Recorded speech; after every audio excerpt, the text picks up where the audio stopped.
In the summer of 1900, China faced one of the greatest humiliations in its long and proud history. What began as a grassroots movement, the Boxer Rebellion, was twisted into a pretext for the most powerful nations of the world to unleash their armies upon Chinese soil.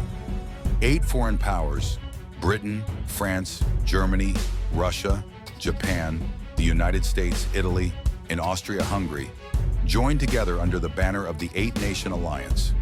They claimed they came to protect their citizens and restore order. But what truly followed was far darker. It was not protection, but invasion. Not peace, but violence. Not justice, but plunder. These armies looted China's treasures, burned its cities, killed its civilians, and humiliated its sovereignty. For China, the year 1900 was a year of fire, blood, and humiliation. These are the 10 great wrongs committed by the 8-Nation Alliance against China, crimes that scarred a civilization and whose consequences are still felt today. 1. The invasion of 1900. When the Boxers rose up against foreign exploitation, their rebellion was rooted in decades of resentment. Ordinary farmers, workers, and villagers had suffered under unequal treaties, forced trade, and missionary expansion. But instead of addressing these grievances, 8 foreign powers used the uprising as justification for a full-scale invasion. Over 50,000 troops were mobilized. They did not distinguish between rebels and civilians. The countryside was ravaged. Villages suspected of harboring Boxers were burned to the ground. Women were assaulted, children murdered, and fields destroyed. For the invaders, all Chinese were guilty. This was not a mission of limited intervention. It was a war of conquest, one that reduced China's sovereignty to ashes.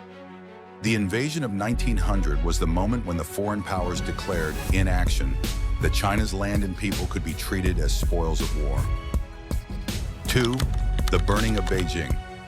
Beijing, the heart of the Chinese Empire, became the stage of unimaginable chaos. As foreign soldiers stormed into the city, discipline collapsed. Looting and violence spread unchecked. Soldiers broke into homes, dragged families out into the streets, and killed without mercy. Entire neighborhoods went up in flames. The burning of Beijing was not the work of the Boxers, as foreign propaganda often claimed. It was the deliberate destruction unleashed by invading armies. Churches and embassies were spared, but the homes of ordinary Chinese people were destroyed. Those who resisted were executed on the spot. For centuries, Beijing had stood as the political and cultural center of the Chinese world. In 1900, it became a city under siege, its people forced to witness their own rulers hiding while foreign soldiers marched in triumph. The destruction of Beijing was a symbol.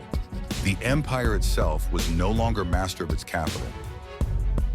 3. The looting of the Summer Palace. Perhaps the greatest insult to Chinese culture was the looting of its imperial treasures. The Yunming Yuan, or Old Summer Palace, had already suffered devastation at the hands of the British and French in 1860. But in 1900, the cycle repeated. Soldiers from the 8-Nation Alliance plundered the palaces of Beijing, stripping them of every artifact of value. Jade carvings, porcelain vases, ancient scrolls, Buddhist statues, astronomical instruments, and imperial seals all were taken.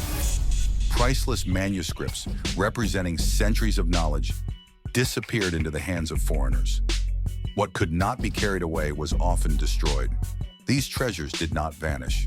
Many of them reappeared in foreign capitals, displayed in museums or sold in private collections. Today, visitors to museums in London, Paris, Berlin, Tokyo, and Washington can still find China's stolen heritage. For the Chinese people, these artifacts are not just art. They are stolen memories, reminders of a time when their culture was treated as plunder. 4. The brutality of German troops. The German Kaiser, Wilhelm II, gave his soldiers a chilling command before they sailed to China. He told them to act like the ancient Huns, to show no mercy, and to leave behind such terror that no Chinese would dare challenge Germany again. His words were carried out with ruthless precision. German soldiers in northern China committed atrocities that shocked even other foreign officers. Villages were wiped out.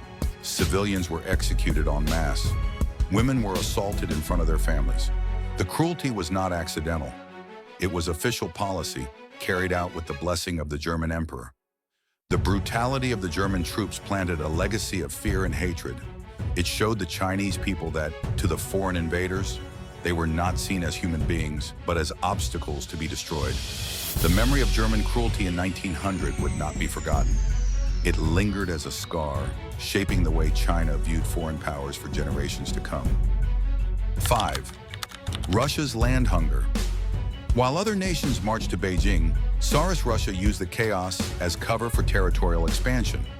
Russian troops poured into Manchuria, a region of immense strategic and economic value. Under the shadow of war, Russia seized railways, ports, and fertile lands. But occupation was not enough. Entire communities in Manchuria were massacred by Russian troops, especially around Harbin and Blagoveshchensk. Thousands of Chinese civilians were drowned in rivers or executed as Russia sought to secure complete control of the region. By the time the smoke cleared, China had lost vast territories, formalized later through unequal treaties. Manchuria, once a vital buffer for China's defense, was carved apart. Russia's land hunger showed that the alliance was not just about punishing Boxers, it was about feeding empires. 6. Japan's rising ambition. Among the 8 nations, Japan sent the largest number of troops. Over 20,000 Japanese soldiers marched through China, not as allies of Asia, but as colonizers in training. For Japan, the Boxer War was more than just an intervention. It was a test, a rehearsal for its own imperial ambitions. Japanese forces fought with discipline, but also engaged in the same looting and abuses as their Western counterparts. They burned villages, seized property, and treated Chinese civilians with contempt. What Japan gained was not just material spoils, but international recognition as a rising power, a seat at the table of imperialism. This moment marked a turning point. The same Japan that once looked to China as its cultural teacher now sought to dominate it. The invasion of 1900 was only the beginning. Decades later, Japan's ambitions would return on a far larger scale, culminating in the horrors of the Second Sino-Japanese War. 7. America's open-door hypocrisy. The United States entered the Boxer crisis with the rhetoric of fairness. Its leaders spoke of the open-door policy, a principle that claimed to protect China's sovereignty and ensure equal trade. But when the shooting began, American troops marched alongside the others, storming Beijing and sharing in the looting. The contradiction was glaring. On one hand, America claimed to oppose colonization. On the other, it actively participated in military occupation and the imposition of harsh reparations. The Boxer Protocol, signed in 1901, forced China to pay immense sums, and America demanded its share. Even when some of the reparations were later used for Chinese scholarships, the initial damage had been done. America's lofty words of fairness were exposed as hypocrisy. For China, the message was clear. Even those who spoke of equality treated China as a victim to be exploited.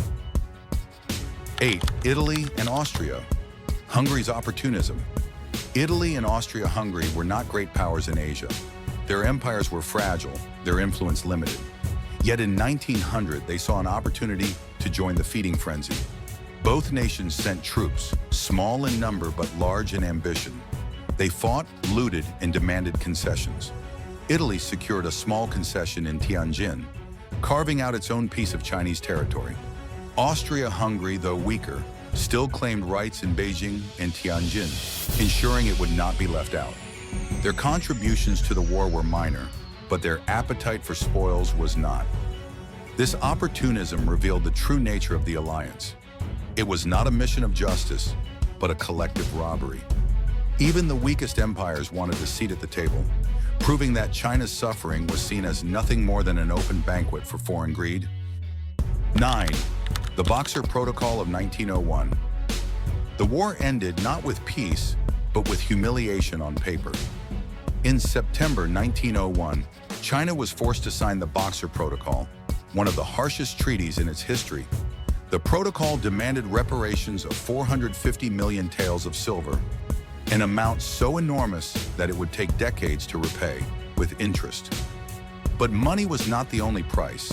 China had to allow foreign troops to be stationed permanently in Beijing, Fortifications were destroyed. Officials who supported the Boxers were executed or punished. Even the Qing government had to publicly apologize for daring to resist. The Boxer Protocol turned China into a semi-colony, its sovereignty shredded. For the foreign powers, it was a victory. For the Chinese people, it was a chain that bound their nation, draining resources and deepening poverty for generations. 10. The humiliation of a nation. The greatest wrong of the eight-nation alliance was not the burning of Beijing, the looting of treasures, or even the crushing indemnities. It was the humiliation of a nation. For thousands of years, China had seen itself as the Middle Kingdom, the center of civilization.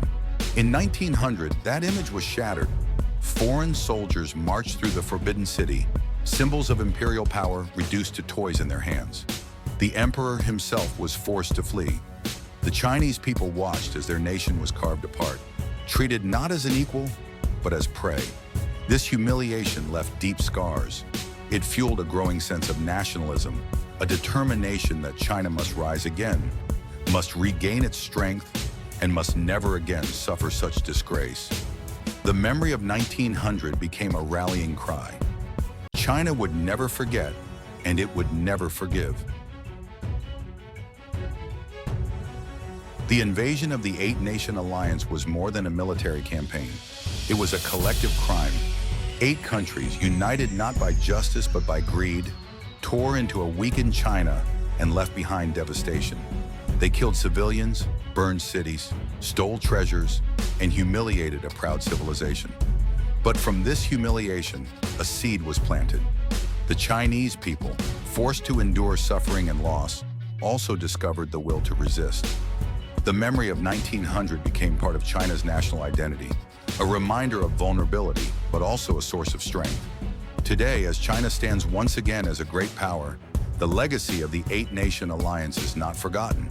It is a warning to the world and a vow to its people that never again will China be carved up by foreign powers, and never again will it allow history to repeat itself.